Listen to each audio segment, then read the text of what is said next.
En el presente video voy a exponer mis avances de tesis, lo que ya he realizado y lo que me falta por realizar. En primera instancia me gustaría aclarar que el objetivo de este trabajo es demostrar que, bajo la teoría del relativismo de Feyerabend, en contra de su texto Against Method, la objetividad de Longino que propone en su texto Science as Social Knowledge, Values and Objectivity in Scientific Inquiry no se sostiene. Primero quiero hacer una revisión general de la estructura teórica de Helen Longino encontrada en Science as Social Knowledge. En lo más alto está la objetividad, la cual se sostiene en dos elementos. Por un lado está el pluralismo y por otro lado el criticismo. Estos dos puntos surgen como consecuencia de la propuesta de Longino de las relaciones evidenciales y las creencias de fondo, que está hilada directamente con su concepción de la ciencia como una práctica social. Y esta a su vez surge del análisis de la influencia de los valores en la ciencia, a partir de utilizar la historia de la ciencia como base de la argumentación de este y todos los demás puntos. Ahora veamos la estructura teórica de Feyerabend. Vemos que Feyerabend, al igual que Longino, también parte de la historia de la ciencia como base de toda su argumentación. Esto desemboca en su llamado anarquismo, la idea de que no existe un único método científico válido ni universal que pueda dar cuenta de cómo se hace o qué se tiene que hacer en la ciencia. Esto lleva al pluralismo y eso lleva a tres puntos: el pluralismo, la proliferación y el criticismo, los cuales a su vez son la base de la idea de que todo vale, lo cual alude a un relativismo que en última instancia es la razón por la cual Feyerabend sostiene la imposibilidad de una objetividad. No se pueden establecer leyes o criterios que sean capaces de determinar cuándo una teoría es objetiva o no, por lo tanto no se puede aspirar a la objetividad. El capítulo 1 y 2 se encargarán de desarrollar y analizar el esquema teórico de Longino. El capítulo 1 se centra en la primera mitad, esto es, desde la influencia de los valores en la ciencia hasta la ciencia como una práctica social, y el capítulo 2, por otro lado, aborda desde las relaciones evidenciales y creencias de fondo hasta la idea de objetividad de Longino. Finalmente, el capítulo 3 se encarga de desarrollar el esquema teórico de Feyerabend presentando los puntos principales de su teoría, que posteriormente serán utilizados para respaldar la crítica a la objetividad de Longino que presento en este trabajo. Una vez realizado el esquema y tesis, voy a proceder a profundizar en el desarrollo argumentativo que hago en cada uno de los capítulos, empezando por el capítulo 1. Este comienza con una contextualización del ideal de la ciencia libre de valores, o Value Free Ideal en inglés. Esto con el propósito de introducir dos cosas. La primera es la distinción que hace Longino entre valores constitutivos y valores contextuales, que es, y cito, I would call the values generated from an understanding of the goals of science constitutive values, to indicate that they are the source of the rules determining what constitutes acceptable scientific practice or scientific method. The personal, social, and cultural values, those group or individual preferences about what ought to be, I would call contextual values, to indicate that they belong to the social and cultural environment in which science is done. Ese es el primer punto, y el segundo punto es para presentar la crítica de Longino hacia el ideal de la ciencia libre de valores, y es que no tiene sentido pretender que la ciencia pueda estar libre de valores, o libre de valores contextuales, esto es, la ciencia inevitablemente va a estar influenciada por valores. Para ilustrar este punto, Longino utiliza ejemplos de la historia de la ciencia para evidenciar la influencia de valores contextuales de 5 maneras. Estos son: en la práctica científica, en las preguntas que se formula o se ignoran, en la descripción y o selección de datos, en supuestos específicos y en supuestos globales. Para cada uno de ellos, Longino utiliza ejemplos de la ciencia que evidencian cómo, históricamente, la ciencia ha sido influida por valores contextuales en distintos periodos históricos. Esto con dos caras de la moneda. Por un lado muestran cómo los valores contextuales han influenciado a la ciencia, pero también los ejemplos muestran cómo gracias a la influencia de estos valores, la práctica científica se ha visto perjudicada. Eso plantea la pregunta: si los valores contextuales afectan el quehacer científico, entonces, ¿no debería la ciencia aspirar a estar libre de valores? Longino, en respuesta a este interrogante, sugiere que es imposible que la ciencia esté libre de valores. Es inevitable. Esto lo argumenta de dos maneras. La primera es mediante su idea de la ciencia como una práctica social, y la segunda con su propuesta de las relaciones evidenciales y creencias de fondo. La primera de estas es presentada en el capítulo 1 y no la segunda, ya que la segunda está directamente relacionada y tiene un impacto muy fuerte en el concepto de objetividad de Longino, que es lo que le corresponde al capítulo 2. Longino desarrolla el primer punto partiendo de un análisis de distintos elementos de la ciencia para ilustrar cómo los valores son necesarios para la ciencia y para ilustrar la propuesta de Longino sobre lo que es, en última instancia, la ciencia. Longino propone la idea de ver la ciencia como una empresa social, cuyos miembros individuales dependen unos de otros para las condiciones en las que ejercen, como por ejemplo el intercambio de ideas, los instrumentos, los diálogos, etc. En segundo lugar, y en línea con el primer elemento, la iniciación en la investigación científica requiere educación. Por ejemplo, una persona no se declara biólogo desde la noche a la mañana, sino que aprende las tradiciones, las preguntas, las técnicas matemáticas y observación, el sentido de lo que hay que hacer a continuación, las preguntas que aún no se han respondido, su relevancia, entre muchas otras cosas. Longino lo pone de la manera en que uno entra en un mundo y aprende a vivir en ese mundo de los que ya viven en él. Por último, puesto que todos los que practican las ciencias constituyen una red de comunidades integradas en una sociedad, la ciencia también forma parte de las actividades de una sociedad. Estos tres puntos sirven como base para plantear el argumento de que el conocimiento científico es conocimiento social. Longino defenderá la tesis de que el conocimiento científico, en tanto que es producido por una comunidad y no puede ser producido por un solo individuo, es también conocimiento social. En este punto, Longino dice que una vez que las teorías, hipótesis o conjuntos de datos son desarrolladas, lo que cuenta como conocimiento científico es producido de manera colectiva, mediante la interacción o coalición de una gran variedad de puntos de vista. Ante lo que Longino dice, y cito, "Scientific knowledge is therefore social knowledge. It is produced by processes that are intrinsically social, and once a theory, hypothesis, or set of data has been accepted by a community, it becomes a public resource." De la idea de conocimiento científico como conocimiento social nace la idea de que la ciencia es una práctica social. Este punto lo enfatiza Longino diciendo, cito, "Practicing science is synonymous with pursuing the achievement of its socially determined values." Para Longino es imposible ver la ciencia como algo distinto a una comunidad cuya búsqueda y éxito está determinada por valores sociales. En ese sentido depende profundamente de interacciones humanas, de estructuras sociales, valores y procesos colectivos de evaluación. Es por ello que la ciencia, en vista de Longino, es una práctica social. Ahora pasemos al capítulo 2, la idea de objetividad de Longino. En el capítulo 1 abordamos uno de los dos argumentos que emplea Longino para mostrar que es inevitable la influencia de valores en la ciencia. Este capítulo comienza con el segundo, las relaciones evidenciales y las creencias de fondo. Esta idea no solo argumenta el punto previamente explicado, sino que también introduce la necesidad de un criterio de objetividad en Longino. Empecemos a examinarlo. Cualquier estado de cosas, como por ejemplo el nivel de mercurio en un tubo de cristal, por sí mismo no apunta a ninguna parte. Y lo mismo ocurre con un par de estados de cosas, como los niveles de diferentes muestras de mercurio en dos tubos distintos. Esto quiere decir que los estados de cosas no llevan etiquetas que indiquen aquello de lo que son prueba o de lo que pueden ser considerados como prueba. Esto permite plantear la pregunta, ¿cómo sabemos cuándo un estado de cosas funciona como evidencia de una hipótesis? Para Longino, esa relación reside en lo que ella denomina como creencias de fondo. Y cito, "A state of affairs will only be taken to be evidence that something else is in the case in light of some background belief or assumption asserting a connection between the two." Estas creencias de fondo no son principios universales o principios de inferencia, sino que se sitúan en un contexto y a menudo están cargadas de valores, o value laden en inglés. Reflejan un contexto social, cultural, histórico de la comunidad científica, lo que significa que lo que se considera una prueba puede variar de grupo a otro o de una tradición a otra. Y para desarrollar esta idea, Longino pone varios ejemplos. Los primeros que pone no son ejemplos como tal científicos, y posteriormente sí emplea ejemplos de la historia de la ciencia, como podrían ser el descubrimiento, entre comillas, del oxígeno de Joseph Priestley y Antoine Lavoisier.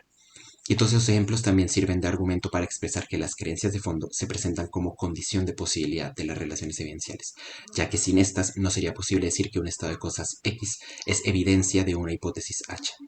Sin embargo, estas relaciones evidenciales generan un problema. Si las relaciones evidenciales dependen de creencias de fondo, entonces no existe la posibilidad de un principio de neutralidad. Si no puede haber un criterio neutral y no arbitrario, entonces pareciese que no existe forma de evitar la entrada de preferencias subjetivas en la práctica científica mediante las creencias de fondo. De ser este el caso, ¿cómo puede la ciencia ser objetiva? Longino sugiere que la ciencia sí puede ser objetiva hasta cierto punto. Este será el siguiente punto de discusión. La autora respalda su idea de objetividad en dos elementos. Por un lado, el pluralismo y por otro lado, el criticismo. En cuanto al pluralismo, la filósofa lo presenta como la multiplicidad de puntos de vista y enfoques a la hora de evaluar y aceptar una teoría o un método científico.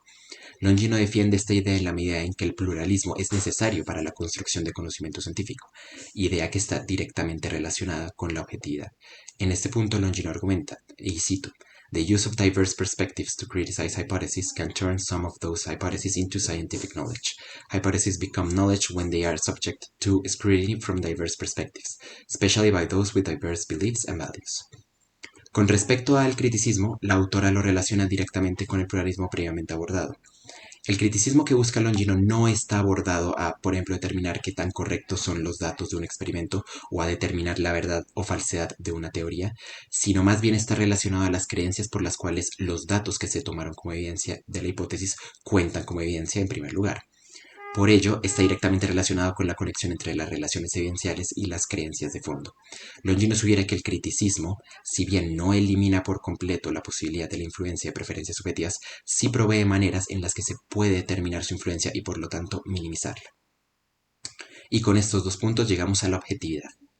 La característica principal de la idea de objetividad de Longino es que ésta es necesariamente social, surge a partir de prácticas sociales e interacciones de la comunidad científica. Por ello, está respaldada en el pluralismo y criticismo previamente abordados. La objetividad del Longino es una manera de intersubjetividad, es un diálogo que se crea a partir de la interacción de distintos puntos de vista a la hora de evaluar el conocimiento científico. Pero no todo tipo de diálogo o crítica pueden ser considerados a la hora de evaluar conocimiento científico. Por ejemplo, Longino plantea que las experiencias místicas no funcionan a la hora de evaluar teorías como serían la relatividad. Parece que esos no tienen cabida. Longino por ello propone 4 criterios que son necesarios para lograr que el diálogo pueda llegar a ser una crítica transformativa, esto es, que pueda llegar a evaluar y modificar las creencias de fondo, los métodos e incluso los propios objetivos de la investigación. Los 4 criterios son los siguientes. El primero son las vías reconocidas para la crítica. Este criterio sugiere que tiene que haber espacios para la presentación de críticas, como podrían ser foros, revistas, conferencias, etc. Estándares compartidos. Para que la crítica sea relevante para una postura debe apelar a uno o más estándares aceptados por quienes sostienen la postura criticada. La respuesta de la comunidad. Este criterio exige que las creencias de la comunidad científica en su conjunto y a lo largo del tiempo tienen que cambiar en respuesta al debate crítico que se tiene en su lugar. Las discusiones científicas cambian con el paso del tiempo, por lo que las creencias de la comunidad también tienen que cambiar y estar sujetas a este cambio. Y por último, la igualdad de autoridad intelectual. Este criterio pretende descalificar a una comunidad científica en la que un conjunto de supuestos permiten la aparición de una figura dominante y que ésta esté por encima de todas las demás. La objetividad de Longino entonces es un filtro, y estos criterios en particular, aplicables a cualquier comunidad científica, pretende garantizar que las hipótesis finalmente aceptadas son respaldadas por un conjunto de datos y no reflejan las suposiciones de un solo individuo sobre el mundo natural. La objetividad entonces depende de la profundidad y el alcance de la crítica y de los diversos puntos de vista que se producen en una comunidad científica. Esto sugiere que la objetividad, como lo entiende Longino, se enfoca en un nivel de discusión más pequeño, pues esta verdad no está ligada a, por ejemplo, condiciones de verdad o a descripciones del mundo como es o a descripciones de los hechos. Más bien refleja el consenso aceptado críticamente de una comunidad científica. Y ese es el grado de objetividad que pretende salvar Longino. Y por último está el capítulo 3, que comienza abordando la teoría de Feyerabend y los elementos que servirán para la crítica a la objetividad de Longino, también presente en este capítulo. El primer punto importante es el anarquismo de Feyerabend, que sugiere que no existe un único método científico válido ni universal para producir conocimiento científico y que, en cambio, el progreso de la ciencia ha ocurrido muchas veces saltándose o incluso violando las reglas tradicionales del método científico. Feyerabend sostiene, a partir de ejemplos de la historia de la ciencia, que ésta puede y debe ser considerada como anarquista. Es en este orden de ideas que Feyerabend está optando por una ciencia que siga un principio de proliferación. Feyerabend lo define de la siguiente manera. Invent and elaborate theories which are inconsistent with the accepted point of view, even if the latter should happen to be highly confirmed and generally accepted. Esta perspectiva se basa en la idea de que la única manera de asegurar el progreso en la ciencia es mediante la multiplicidad de teorías y métodos, ya que, de no ser así, se promueve tanto el dogmatismo como la confirmación autocumplida de las opiniones recibidas. Esta es la base de lo que Feyerabend llama como una hegemonía epistémica, la predominancia de un sistema de conocimiento, ideas o valores sobre otros en el ámbito de la producción y aceptación de conocimiento científico, lo que Feyerabend también denomina como la tiranía de la ciencia. Es por esta razón que el filósofo defiende un pluralismo en la ciencia. La variedad de teorías y puntos de vista es necesario para el progreso científico. De este argumento en contra de un método o de un criterio válido para la ciencia surge la idea de Feyerabend de que todo vale. De esta idea Feyerabend anuncia, y cito, "Given any rule, however fundamental or rational, there are always circumstances when it is advisable not only to ignore the rule but to adopt its opposite." Feyerabend sostiene que cualquier regla, método o criterio atribuido a la ciencia puede romperse o puede no seguirse, pero ello no implica que la ruptura de ese método o regla automáticamente sugiere que no es conocimiento científico. Según Feyerabend, la propuesta de que todo vale sugiere un relativismo en la medida de que no es posible que haya neutralidad en la ciencia o criterios que permitan evaluar cuando una teoría es mejor que otra en todo momento. Si no puede haber un método estático e inmutable en la ciencia, esta va a estar siempre cargada por la influencia de contexto histórico, social y cultural en el que se haga, así como las creencias personales de los científicos que practican la ciencia en la tradición en donde se gesta la ciencia. Por lo que delimitar elementos como la verdad, la racionalidad o la objetividad en la ciencia resultan imposibles. Feyerabend lo enuncia de la siguiente manera. After all, there are no objective value judgments. They have the appearance of being objective, just because objectivity is omitted. In a relativistic society, interactions between traditions take place all the time. To appeal to objective criteria that are above those interactions is a meaningless rationalist claim. Y por último, está la crítica a la objetividad del Longino. El análisis de la teoría de Feyerabend permite ver varios puntos de vista en común con la propuesta de Longino. Por ejemplo, en ambos casos, la ciencia está inevitablemente influenciada por las creencias personales, culturales y sociales del contexto histórico en el que se hace la ciencia. Ambos también rechazan la idea de que puede haber neutralidad en la ciencia y en cambio defienden un pluralismo de puntos de vista que es necesario para que haya crítica y produzca conocimiento científico. Además, también ambos recurren a la historia de la ciencia para justificar sus postulados. La gran diferencia reside en la objetividad. Mientras que Feyerabend sostiene que en tanto que existe un relativismo en la ciencia, es imposible atribuirle un método que escape a este relativismo, no podemos determinar un criterio de objetividad, Longino argumenta que incluso si aceptamos la idea de relativismo en la ciencia, se puede determinar un criterio de objetividad que respete la pluralidad de puntos de vista y críticas que pueda tener una teoría. El argumento que defiendo en contra de la objetividad de Longino es el siguiente. Desde el punto de vista del relativismo y el pluralismo de Feyerabend, la objetividad social de Longino puede llegar a constituir una forma de hegemonía epistémica que contradice la pluralidad que ella misma pretende integrar dentro de la ciencia e impide el correcto funcionamiento de una intersubjetividad en virtud de criticismo.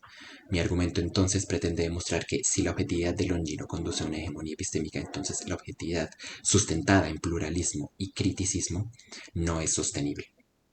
Este argumento lo defiendo partiendo de las dos bases que sostiene la crítica de Longino, o sea, el pluralismo y el criticismo. Referente al pluralismo, es importante mencionar que Feyerabend sostiene, cito, "There is no idea, however ancient and absurd, that is not capable of improving our knowledge. The whole history of thought is absorbed into science and is used for improving every single theory." El autor defiende esta idea de pluralismo en la ciencia para aclarar cómo si no podemos basarnos en un criterio o un método, entonces no tenemos forma de justificar que un tipo de conocimiento es mejor que otro, eliminando así la jerarquía de conocimiento. El pluralismo de Longino, por el contrario, no es absoluto como el de Feyerabend. Ella acepta que existen puntos de vista que la ciencia no puede ni debería permitir. Los 4 criterios de objetividad de Longino actúan como un filtro que separa la crítica que separa la crítica de otros puntos de vista que no deberían de ser permitidos para la correcta producción de conocimiento científico. Por esta razón, una crítica que esté fundamentada en la idea de una experiencia mística no va a ser aceptada como crítica transformativa, pues no pertenece al mismo lenguaje ni a la serie de normas en las que se hace la ciencia. La objetividad en Longino, además de ser de carácter social, es también de carácter normativa. Incluye una serie de criterios que permiten que se pueda hablar de objetividad o no y en qué medida. Pero si evaluamos los criterios de objetividad de Longino, podemos ver cómo al menos 2 de ellos podrían ir en contra del pluralismo que ella misma pretende defender. Con respecto al primer criterio, las vías reconocidas para la crítica, la propia autora sugiere, y cito, "Because community values and assumptions determine whether a given bit of reasoning will pass or survive criticism, and thus be acceptable, individual values as such will only rarely be an issue at this analysis." Esto sugiere que en el caso de que los valores individuales guíen la elección de la investigación científica, entonces los valores individuales estarán en cuestión cuando se trate de la, por ejemplo, revisión de pares y el análisis de la comunidad en el proceso de justificación. Si la comunidad en general decide que la perspectiva científica de un individuo es inestimable o no es financiable o no es apta para publicación, entonces este proceso sirve como una función de control que permite el paso a un cierto tipo de ciencia. Es en el caso del contraste de opiniones sobre qué temas es importante estudiar donde este control se vuelve problemático y sirve esencialmente para minimizar el número de puntos de vista que se escuchan. Por lo tanto, el criterio de vías reconocidas para la crítica puede servir en realidad de barrera para la incorporación de múltiples perspectivas en la ciencia, perjudicando así el pluralismo que Longino pretende defender. El segundo criterio de objetividad, los estándares compartidos. A la hora de explicar este criterio, la filósofa advierte de un problema que este podría llegar a tener, y es que, y cito, when background assumptions are shared by all members of a community, they acquire an invisibility that renders them unavailable for criticism. En otras palabras, las creencias de fondo, como podrían ser estos estándares y valores compartidos, pueden convertirse en una influencia implícita e invisible en el proceso científico. Además, ya habíamos establecido en el capítulo 2 que el propósito de la objetividad era el de actuar como un bloqueo de la influencia y preferencias subjetivas encontradas en las creencias de fondo. Si tenemos un número limitado de puntos de vista dentro de la objetividad, como sugiere el primer criterio, y las creencias de fondo pueden convertirse en estándares compartidos, absueltos de crítica, estos pueden pasar a formar parte de una perspectiva única y dominante de lo que se considera como conocimiento científico. La naturaleza implícita de estas normas puede dar lugar a que creencias de fondo sean invisibles y no estén disponibles para crítica. Esto puede derivar en una única visión científica dominante. Y es de esta manera que podemos ver cómo dos de los cuatro criterios de objetividad pueden llevar a la tiranía de la ciencia, suprimiendo la pluralidad. Si a esto le sumamos que Longino considera que los cuatro criterios son necesarios para la objetividad, esto es, que se tienen que cumplir los cuatro para que haya crítica transformativa, entonces la objetividad social corre el riesgo de transformarse en una forma de censura. Referente a la crítica, mi argumento se apoya en la noción del relativismo de Feyerabend, el cual ya había señalado cómo no hay garantía de que un criticismo basado en un escrutinio democrático de la ciencia conlleve a la aceptación de teorías que funcionen. En la ciencia se encuentran ejemplos que precisamente prueban lo contrario. Ha habido casos de teorías que en su momento fueron rechazadas por parte de la comunidad y sus críticas, pero que posteriormente se dieron a conocer como válidas y que ilustran cómo la crítica puede llegar a ser coercitiva con distintos puntos de vista. Aunque Longino sí advierte que las críticas en la ciencia tienen que estar dispuestas al cambio en virtud de las teorías emergentes, la historia de la ciencia demuestra que esa idea, más que ser una realidad, es un ideal. Por ello, la crítica, el escrutinio democrático en últimas, no es suficiente para sostener una objetiva que permita una evaluación de las teorías que identifiquen adecuadamente las preferencias subjetivas de los científicos que forman parte de la comunidad. Y con esto concluyo lo que ya he hecho en mi tesis. ¿Qué es lo que falta? Pues falta revisar elementos como la redacción, corrección de ortografía, la revisión del planteamiento argumentativo del esquema de ambos autores, falta la introducción, falta la conclusión, pero lo más importante que falta, en mi opinión, es revisar la fortaleza del argumento en contra de la objetividad de Longino. Creo que ese es el punto más importante que toca revisar. Y pues segundo, y derivado del primer punto, también hay que revisar la consecuencia que se deriva de esta crítica. Es decir, evaluar el alcance del argumento, hasta qué punto Feyerabend imposibilita la idea de objetividad del Longino. Y con esto concluyo.